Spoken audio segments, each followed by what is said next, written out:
দেখা যাক সেই জার্নি এক্সপিরিয়েন্স কেমন হয়। বাসটার অবস্থা সত্যিই খুব খারাপ।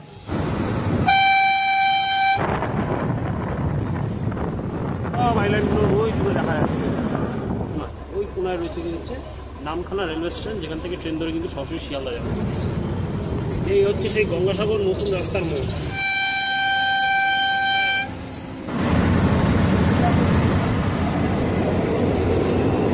যেরকম হর্ন সেই রকম গতিতে টান আর সেই রকম ওভারটেকিং। 6:30টার মধ্যে এখন যদি ডায়মন্ড হারবার ঢোকে তাহলে কম করে 8টা বাজবে আমাদের কিন্তু ঠাকুরপুকুর পৌঁছাতে পারে। সেই স্বামীনারায়ণ মন্দির বা কৈলান মন্দির জায়গাটা থেকে কলকাতা জেলা শুরু, দক্ষিণ 24 পরগনা জেলা শেষ। চলো না বাস ছেড়ে দেবে। এই বাসে যে মানে জার্নি বকখালি পর্যন্ত করতেই হবে, খুব যে একেবারে আরামদায়ক একদমই। হাই এভরিওয়ান, আমি Shahrukh, welcome back to YouTube channel for travel experience sir. তো এখন এই মুহূর্তে আমি দাঁড়িয়ে আছি বকখালি বাস স্ট্যান্ডের সামনে, আর এখন ঘড়ির কাটায় হচ্ছে দুপুর 3:28। এর আগের পর্বে তোমরা দেখলে যে আমরা একদিনের মতো বকখালি ঘুরলাম, হেনরি আইল্যান্ড, সেই সাথে বকখালি যে মেন সি বিচ সেটা, আর সেই সাথে হচ্ছে বকখালি যে ম্যানগ্রোভ ফরেস্ট রয়েছে সেগুলো। তো এইগুলো আমাদের ঘোরা কমপ্লিট। তো এখন কিন্তু এই বকখালি বাস স্ট্যান্ড থেকে কিন্তু আমরা সরাসরি বাসে করে চলে যাব কলকাতা বা ঠাকুরপুকুর। তো ঠাকুরপুকুর বা কলকাতা পর্যন্ত যে বাসে আমরা জার্নি করতে চলেছি সেই বাসটা হলো এই ডব্লিউবিটিসির নন এসি এই সিটার এক্সপ্রেস বাস, যে বাসটা কিন্তু বকখালি বাস স্ট্যান্ড থেকে ছাড়বে দুপুর 4:15, আর আমাদেরকে হয়তো ঠাকুরপুকুর নামিয়ে দিতে পারে ওই 8:30 থেকে 8:15-র মধ্যে। ঠিক আছে, 4 ঘন্টা মতো সময় লাগবে এই বাসে যেতে।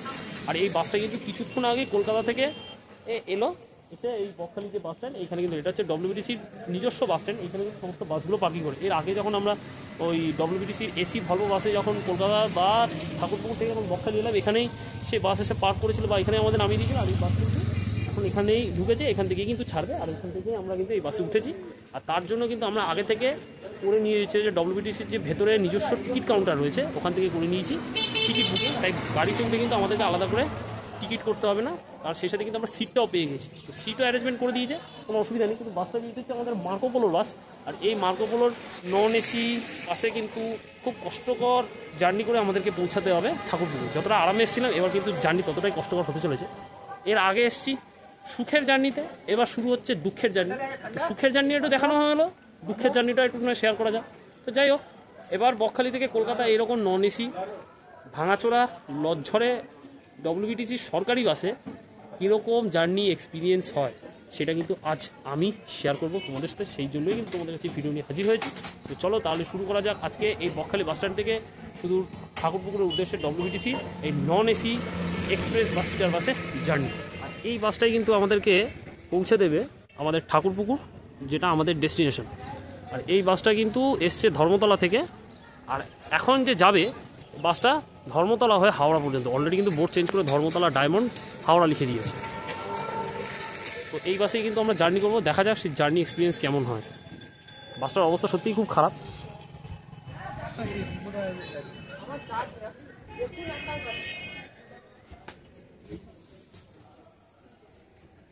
আর একেবারে বাসের এই সামনের সিটটাই কিন্তু আমরা পেয়েছি, যে সিট নম্বরটা হচ্ছে 1।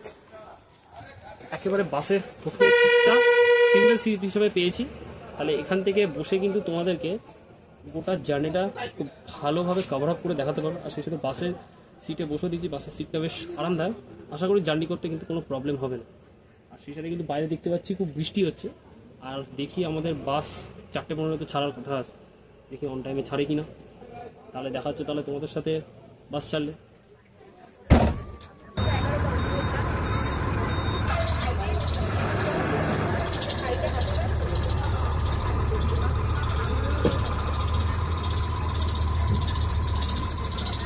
ঘড়ির কাটায় এখন বিকেল 4:18, আর নির্ধারিত সময়ের থেকে আমাদের বাস প্রায় নির্ধারিত সময়ের থেকে আমাদের বাস প্রায় 3 মিনিট দেরিতে ছাড়লো এই বকখালি বাস স্ট্যান্ড থেকে। এবার এগিয়ে চলেছে কলকাতা বা হাওড়া থেকে। তো এখন আমাদের এই বাসের সফর শুরু হলো। এবার দেখা যাক এই জার্নি এক্সপিরিয়েন্স আমাদের কেমন হয়। চলো দেখতে থাকো আজকে এই ভিডিও।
আমরা এসে পৌঁছলাম হচ্ছে নামখানা যে হাতানিয়া দোয়ানিয়া নদীর ব্রিজের যে টোল প্লাজা আছে সেখানে। এখন এখান থেকে বাসের টোল কাটা ছেড়ে দিল বাস, এবার এগিয়ে যাবে এই নামখানা ব্রিজের দিকে। আর ওই সামনে হচ্ছে এই নামখানা সে হাতানিয়া দোয়ানিয়া ব্রিজ। আর অলরেডি কিছু কিছু ডিরেকশন দেওয়া রয়েছে।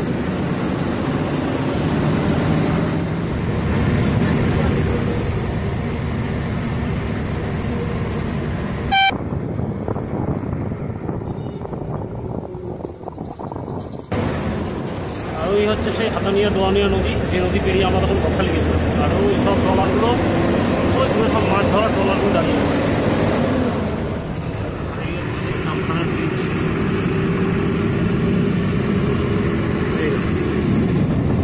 আর ওই সব আইল্যান্ডগুলো ওই দূরে দেখা যাচ্ছে।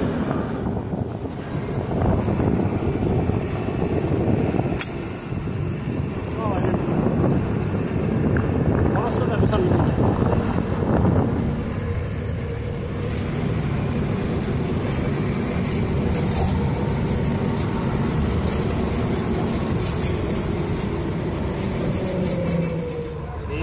নামখানা মোড়, আর ওই দূরে দেখা যাচ্ছে আর ওই কোনায় রয়েছে কি হচ্ছে নামখানা রেলওয়ে স্টেশন, যেখান থেকে ট্রেন ধরে কিন্তু সরাসরি শিয়ালদা যাবে। আর দূরে ওই শেড দেখা যাচ্ছে, ভালো করে জুম করে দেখিয়ে ওই জায়গাটায় রয়েছে নামখানা স্টেশন, শেড দেখা যাচ্ছে নীল রঙের।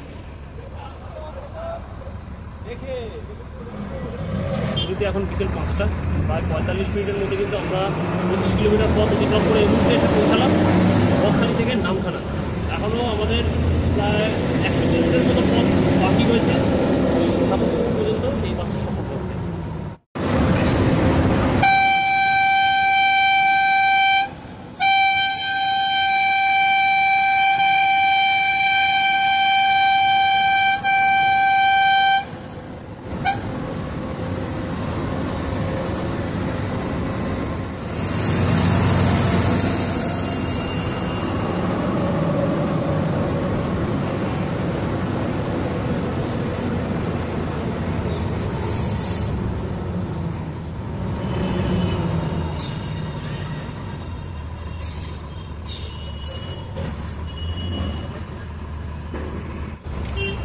ঘড়ির কাটায় এখন বিকেল 5টা 15।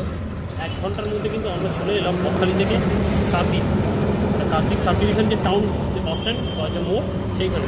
আর এটা কিন্তু খুবই কনজেস্টেড জায়গা, এখানে একটু জ্যাম যানজট কাটিয়ে বেরোতে সময় লাগবে ওই 5 থেকে 7 মিনিট মতো। তারপরে কিন্তু গাড়ি যেরকম টান চলছে সেরকম টান কিন্তু আবার চলবে আপনি ডায়মন্ড হারবার। আর কার্তিক থেকে ডায়মন্ড হারবার ডিস্টেন্স কিন্তু অনেকটা, প্রায় 40-42 কিলোমিটার মতো রাস্তা।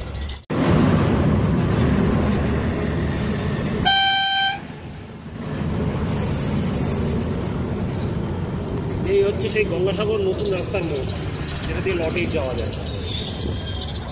আর এই হচ্ছে নতুন রাস্তার মোড় স্টপেজ।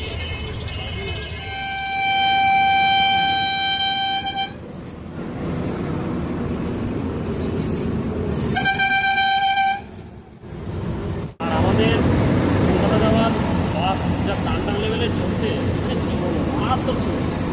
এই বাসে জার্নি করে ভেবেছিলাম হয়তো অবস্থা খারাপ হয়ে যাবে, মানে অবস্থা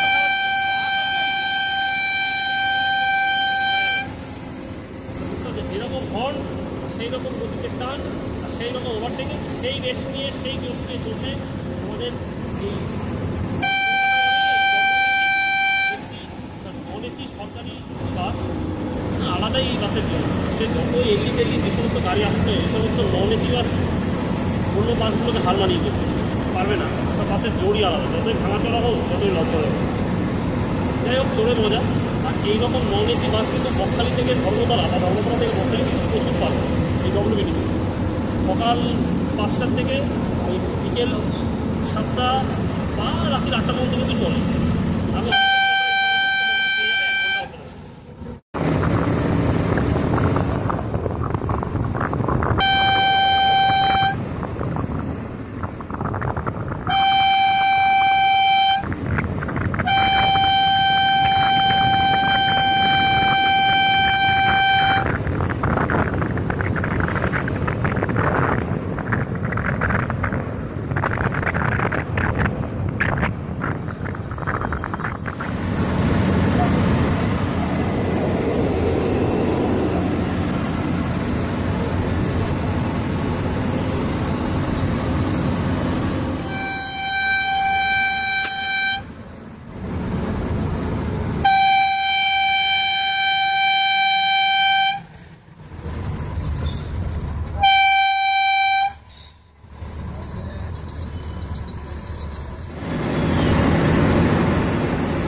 পাশে রয়েছে গঙ্গা, আর তার পেলাম দর্শন। আর সেই দর্শন বা মনোরম গঙ্গার হাওয়া খেতে খেতে কিন্তু আমাদের বাস এখন অবশ্যই ঢুকতে চলেছে ডায়মন্ড হারবার। এখন ঘড়ির কাটা হচ্ছে 6:29, প্রায় 6:30 মতো বাজে, ঠিক আছে। তো 6:30টার মধ্যে এখন যদি ডায়মন্ড হারবার ঢোকে তাহলে কম করে 8টা বাজবে আমাদের কিন্তু ঠাকুরপুকুর পৌঁছাতে। প্রায় 1.5 ঘন্টার মতো কিন্তু সময় লাগবে এই 36 কিলোমিটার পথ।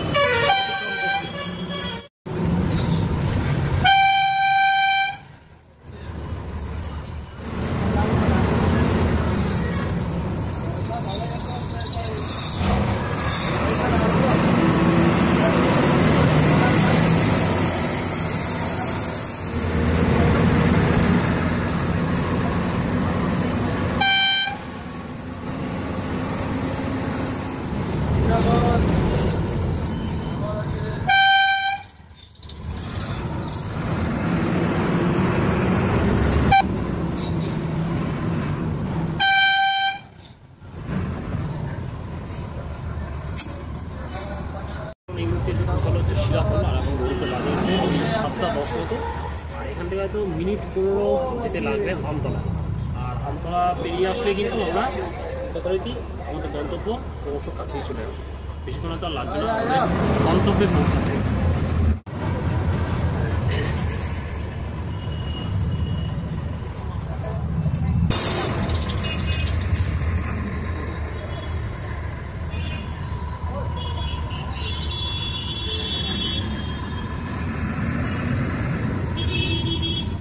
টুকটুক করে এই হালকা হালকা জ্যাম দিয়ে কিন্তু আমরা এই মুহূর্তে অতিক্রম করলাম আমতলা। আর এখন ঘড়ির কাটায় হচ্ছে সন্ধ্যে 7:30 বা 7:31। আর আমাদের এখান থেকে হয়তো মিনিট 15 লাগবে বইলাম যেতে। আর সেই সাথে কিন্তু আমাদের গন্তব্য কিন্তু ক্রমশ কাছে চলে এসেছে।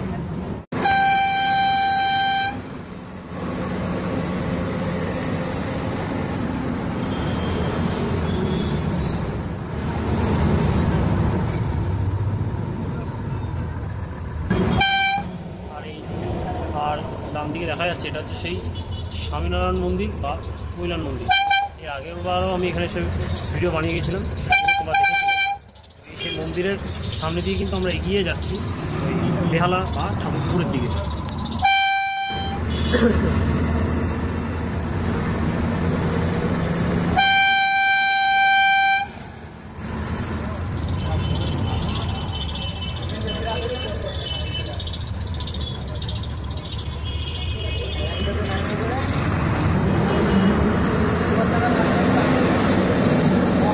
আমরা এই মুহূর্তে ক্রস করছি কৈলান মোড়, আর এরপরেই আসবে হচ্ছে জোকা। আর ওখান থেকে কিন্তু শুরু হয়ে যাবে হচ্ছে বেহালা টাউনশিপ, আর সেই সাথে শুরু হয়ে যাবে কলকাতা। আর জোকা পেরিয়ে গেলেই কিন্তু আমাদেরকে এবার বাস এই সিট ছেড়ে উঠে পড়তে হবে। তারপরেই কিন্তু চলে আসবে ঠাকুরপুকুর, যেখানে কিন্তু গিয়ে আমাদের আজকে এই বকখালি বাস সফর শেষ করব।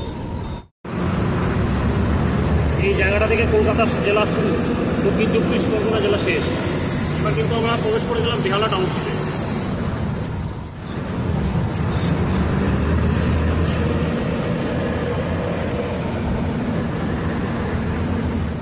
চলো নাহলে বাস ছেড়ে দেবে। আস্তে আস্তে চলো। আর কেউ আছে? আসুন আসুন আসুন। হ্যাঁ,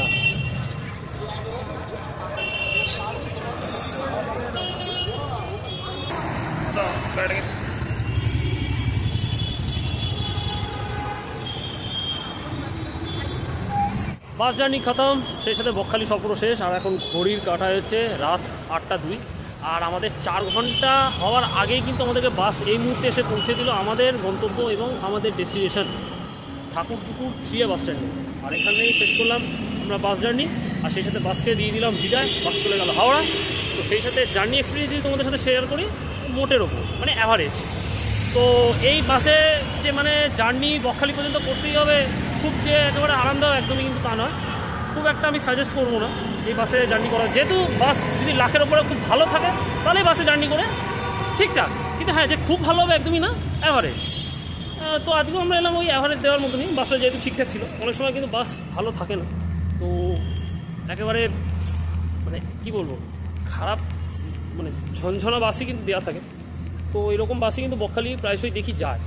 তো এই বাসে আজ যে সফর আমরা শেষ করলাম, তো যাই হোক, তোমাদের আজকে এই বকখালি থেকে কলকাতা বা ঠাকুরপুকুর এই নন এসি ডব্লিউবিটিসির এই এক্সপ্রেস সিটার বাসে তোমাদের জার্নি কেমন লাগলো তোমরা তাহলে অবশ্যই কমেন্টস করে জানাবে। ভিডিও ভালো লাগলে ভিডিওকে অবশ্যই লাইক করবে, বন্ধুদের কাছে বেশি করে শেয়ার করবে, যাতে তারা ভিডিও থেকে কিছু ইনফরমেশন পায়। আর যারা চ্যানেলে নতুন তারা অবশ্যই চ্যানেলটাকে সাবস্ক্রাইব করে সাথে চ্যানেলের পাশে থাকা বেল আইকনটিকে কিন্তু তোমরা ক্লিক করে রাখবে, কারণ আমার শেয়ার করা আপকামিং ভিডিও যে কোনো সময় তার ইনস্ট্যান্ট নোটিফিকেশন তোমাদের কাছে পৌঁছাবে। তো আজকে এই ভিডিও এখানের মতোই শেষ করছি। দেখা হচ্ছে আবার নতুন কোনো পর্বে, তবে সেই দেখা একেবারেই দেরি না, খুব চটজলদি আমি সাহেব তোমাদের মতো সমস্ত দর্শক বন্ধুকে নিয়ে সঙ্গে ফিরছি নতুন কোনো জার্নি ব্লগ বা নতুন কোনো ট্যুর পর্ব নিয়ে। আর সেই সাথে কিন্তু শেষ হয়ে গেল আজকে আমাদের এই বকখালি সিরিজের থার্ড এবং সেই সাথে শেষ এপিসোড। আর বকখালি নিয়ে আর কোনো ভিডিও থাকলো না। তো যাই হোক, ভিডিও শেষ করছি। সবাই ভালো থেকো, সুস্থ থেকো, সবাইকে অসংখ্য অসংখ্য ধন্যবাদ। আলবিদা।